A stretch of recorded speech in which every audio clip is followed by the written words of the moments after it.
আসসালামু আলাইকুম দর্শক, আজকে নিকাব সহ হিজাব কাটিং করে দেখাবো। তো এই জন্য এখানে কাপড় নিয়েছি 2.5 হাত বহরের 3 গজ পরিমাণ। আর কাপড়টাকে এভাবে মেলে নিয়েছি এক সাইড থেকে 22 ইঞ্চি পরিমাণ কাপড় আমি কেটে নিচ্ছি।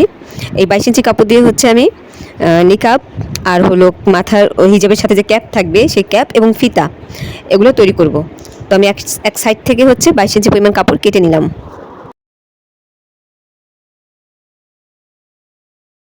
পুরো কাপড়টা মেলে নেওয়ার পর মাঝখান থেকে একবার ভাঁজ দিয়ে নিয়েছি।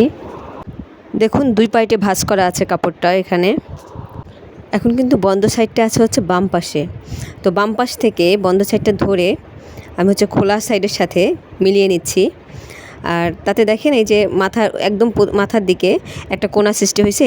এই কর্নার থেকেই কিন্তু হচ্ছে ক্যাপ জয়েন হবে।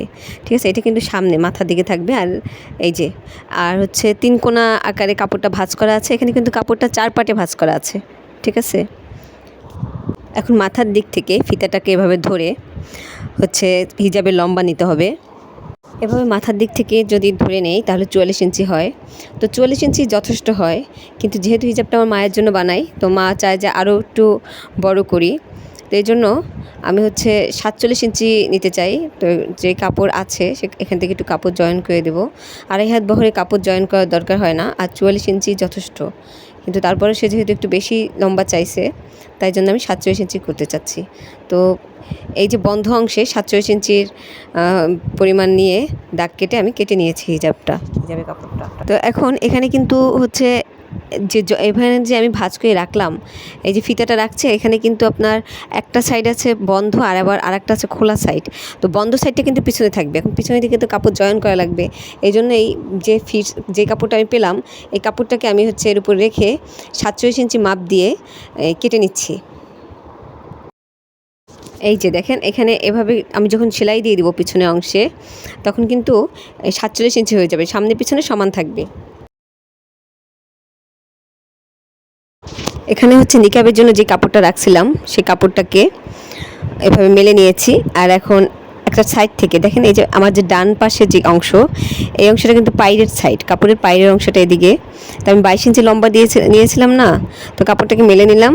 আর এখন কাপড়টাকে এই যে এভাবে যদি ধরি, তাহলে এখান থেকে আমি 24 ইঞ্চি নিব, পাইরের সাইড থেকে 24 ইঞ্চি নিব। ঠিক আছে, 24 ইঞ্চি নিয়ে আর হচ্ছে লম্বা তো 22 ইঞ্চি আছে, চ্যাপটা হবে 24 ইঞ্চি।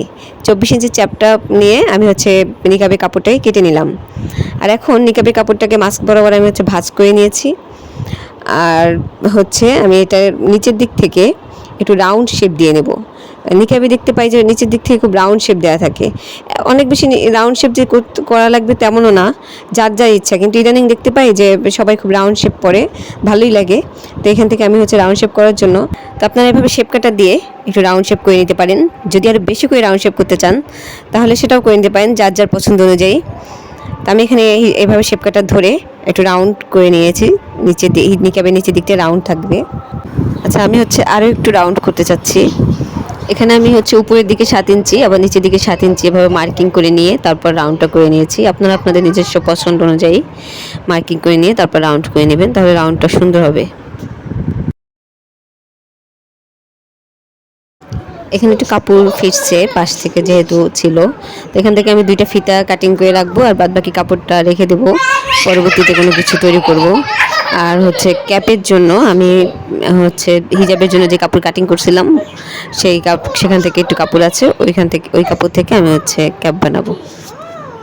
এটা হলো আমরা যখন নিজেরা মানে কোনো কিছু কাটিং করি এবং সেলাই করি, তখন দেখা যায় অনেকভাবে কাপড় বাঁচানো যায় এবং ওই কাপড়টা থেকে পরে অন্য কিছু বানানো যায়, বিশেষ করে বাচ্চাদের জন্য কিছু বানানো যায়।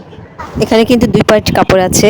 তো আমি হচ্ছে লম্বা নিয়েছি 10 ইঞ্চি আর চওড়া নিয়েছি 4 ইঞ্চি, 2 পার্ট কাপড় থাকা অবস্থাতে। আর এখন কাপড়টাকে হচ্ছে 4 ভাঁজ করে নিয়েছি আমি, মানে 4 পার্ট করে নিয়েছি। তো এখন এই অবস্থাতে আমি 4 ইঞ্চি নিয়ে নিলাম। আপনারা হচ্ছে যদি আরও চওড়া চান ক্যাপের, সেক্ষেত্রে 5 ইঞ্চি নিতে পারেন, কিন্তু লম্বাটা 11 ইঞ্চি যথেষ্ট।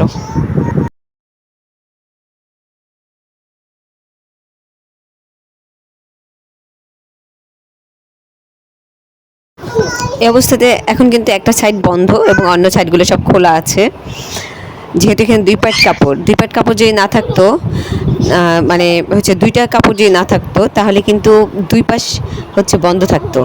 দেখেন এখন কিন্তু সব দিক খোলা আর একটা সাইড বন্ধ।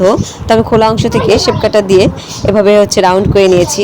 ক্যাপে যে রাউন্ড শেপটা থাকে সেই শেপটা এভাবে দিয়ে নিয়েছি, আপনারা এভাবে দিয়ে নেবেন। এখন এই কাপড়টা থেকে, কাপড়টা লম্বা আছে 22 ইঞ্চি, আমি হচ্ছে চওড়া নেব 4 ইঞ্চি, মানে দুইটা ফিতার জন্য। একটা ফিতা চওড়া থাকবে হচ্ছে 2 ইঞ্চি, ঠিক আছে। 4 ইঞ্চি আমি নিয়ে নিলাম, আর মাঝখান থেকে হচ্ছে 2 ইঞ্চি করে আমি পরে কাটিং করে নেব। এই তো দর্শক, হিজাবের জন্য প্রয়োজনীয় সমস্ত পার্টগুলো কাটিং করা হয়েছে এবং পরবর্তী ভিডিওতে আমি সেলাই করে দেখাবো।